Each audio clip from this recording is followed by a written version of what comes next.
Hello everyone.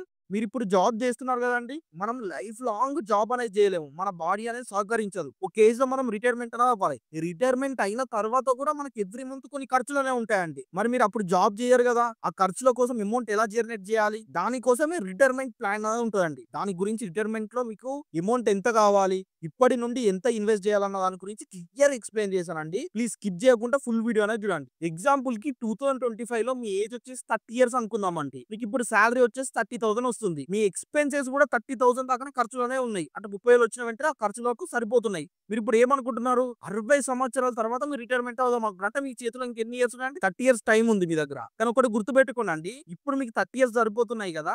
60 years తర్వాత గూడా 30,000 every month వచ్చినా గూడా మీకు సరిపోవండి. దాని వాల్యూ అనేది పడిపోద్ది. మరి ఎంత గావాలి నాకు 60 ఇయర్స్ తర్వాత ఎవ్రీ మంత్ అంటే దాని గురించి ఒక చిన్న కాలిక్యులేషన్ చెప్తాను చూడండి. ఇండియాలో ఇన్‌ఫ్లేషన్ ద్రవ్యోల్బణం అనేది 4% ఉంది. ద్రవ్యోల్బణం, ఇన్‌ఫ్లేషన్ అంటే ఏంటో తెలవదా? మన యూట్యూబ్ ఛానెల్‌లో ఉంది. ఒకసారి వెళ్లి చూడండి. ఈజీగా చెప్పాలంటే ఇన్‌ఫ్లేషన్ అంటే అండి ప్రతి ఇయర్ కాస్ట్ ఆఫ్ లివింగ్ అండి 4% ఇంక్రీజ్ అవుతుంది. ఒక డీసెంట్ లైఫ్ నడుస్తుంది 30,000 వల్ల. కానీ 30 ఇయర్స్ తర్వాత సేమ్ 30,000కి ఏం దొరకదు. నాట్ ఈవెన్ బేసిక్ నీడ్స్ కూడా దొరకవు. ఒకసారి కాలిక్యులేట్ చేద్దాం. 30 ఇయర్స్ తర్వాత నా 60 ఇయర్స్ ఏజ్‌లో నాకు ఎవ్రీ మంత్ ఎంత కావాలి అంటే దానికి ఫార్ములా వచ్చేసి ప్రెజెంట్ ఇంటూ 1 ప్లస్ ఇన్‌ఫ్లేషన్ ఎన్ని ఇయర్స్? ప్రెజెంట్ ఎంత వస్తుందండి సాలరీ 30,000 వస్తుంది. ఇంటూ 1 ప్లస్ ఇన్‌ఫ్లేషన్ ఎంత ఉంది? 0.04 కదా ఎయ్యండి. Into power of 30 years. Approximately 97,290 rupees మీకు మీ 60 ఇయర్స్ ఏజ్‌లో రిటైర్మెంట్ ఏజ్‌లో 30 ఇయర్స్ తర్వాత ఎవ్రీ మంత్ 97,000 కావాలండి. అంత అమౌంట్ వస్తేనే మీరు ఇప్పుడైతే డీసెంట్ లైఫ్ ఎలా అయితే రన్ చేస్తున్నారో అప్పుడు కూడా సేమ్ అదే లైఫ్ అనేది రన్ చేస్తారు. కాబట్టి మైండ్‌లో కార్పస్ అనేది గుర్తుపెట్టుకోండి. మరి దానికోసం మీరు ఏం చేయాలి? ఈజీగా చెప్పాలంటే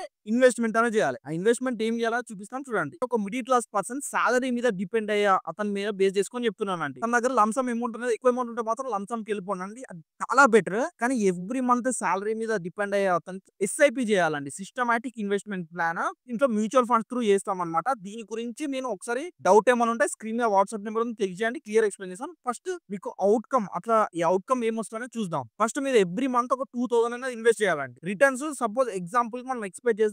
ఎవ్రీ ఇయర్‌కి 15% వస్తది అనుకుందాం. ఇంకా మంత్లీ కాదండి ఇయర్‌కి 15%. మనం ఎన్ని రోజులు మన దగ్గర టైమ్ ఉందండి 30 ఇయర్స్ టైమ్ ఉంది కదా! మీ ఏజ్ 30 ఇయర్స్ ఇంకో 30 ఇయర్స్ రిటైర్మెంట్ అవ్వడానికి టైమ్ ఉంది. 30 ఇయర్స్ పెట్టినండి. మీరు ఇన్వెస్ట్ చేసేది ఎవ్రీ మంత్ స్లిప్ ద్వారా 7,20,000 నుండి మీకు రిటర్న్ వచ్చేది 1,05,43,541 రూపీస్ అండి. ఓవరాల్‌గా 1,12,63,541 రూపీస్ అనేది అవుతుంది. ఇప్పటికి 30 ఇయర్స్ తర్వాత.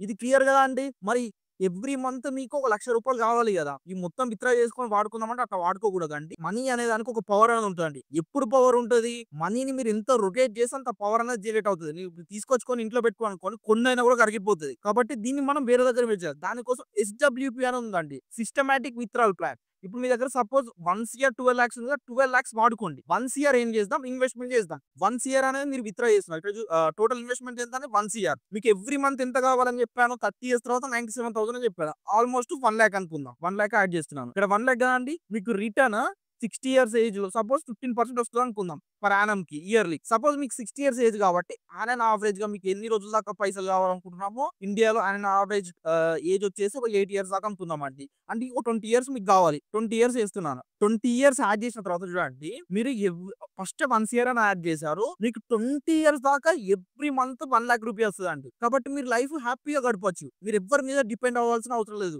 అంటే మీ పిల్లలకి మీరు బర్డెన్ కాదండి. మీ పిల్లల మీద మీరు డిపెండ్ అవ్వాల్సిన అవసరం లేదు. ఈ 20 ఇయర్స్ తర్వాత మీరు పెట్టిన వన్స్ ఇయర్ వచ్చేసి 3,24,94,684 రూపీస్ అవుతది. మెజారిటీ ఆఫ్ పీపుల్స్ అందరూ ఓల్డ్ ఏజ్ హోమ్‌లో పడేస్తున్నారు. ఎందుకు?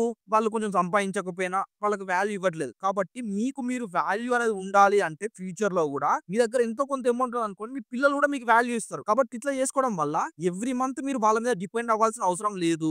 రిటైర్మెంట్ అయిపోయిన తర్వాత.